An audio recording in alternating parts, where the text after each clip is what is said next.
This question says, what is your trading routine and schedule? So simply like this.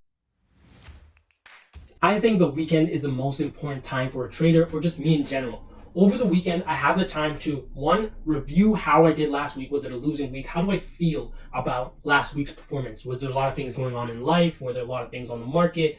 How did all of that make me feel, and what were the actual results? Okay. Was it a productive week or was it not? The other side of the weekend is for me to prep for the week to come. And this just goes into just prepping things. But on the charts, I'm looking for things like, is the trend continuing? Is the lower trend still in trend and continuing with the higher trend?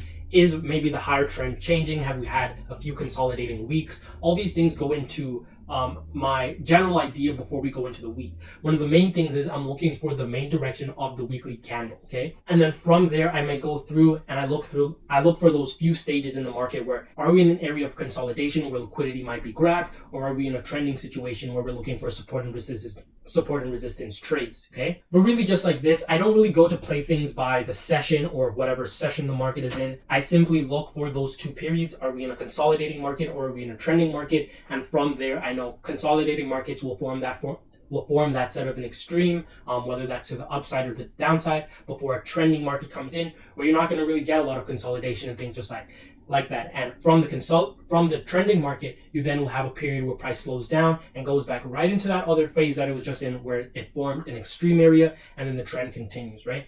All these things continue ultimately until the trend ends, and then you reassess the situation and you move forward. Really, one of the big things is, even though I do a lot of the prepping on the weekend, I also prep right before I go to bed and right when I wake up in the morning. That is really the first and the last thing that I go to. And apart from that, I'm just looking, okay, do we have any opportunities in the market in a viable area? And just around midday, 5 p.m. my time or 6 p.m., I like to be aware. Like I mentioned before, I know when the market closes and opens, there's a high spread. So I take that into account, and I don't really stay active for that 1 hour that the market just opened. Normally the next hour at 6 o'clock Eastern Standard Time is when the spreads like instantly drop back to normal, and then we can get playing again, right? But all that is buffer time, whether that's weekend, morning, right when I wake up, right when I go to bed, and that 1 hour in between, all that is buffer time that I can just chill and reassess the situation. How will I start acting when it's time to act in the market? That's all it is for this video, guys. Thank you for tuning in. Thank you for DMing me on my Instagram.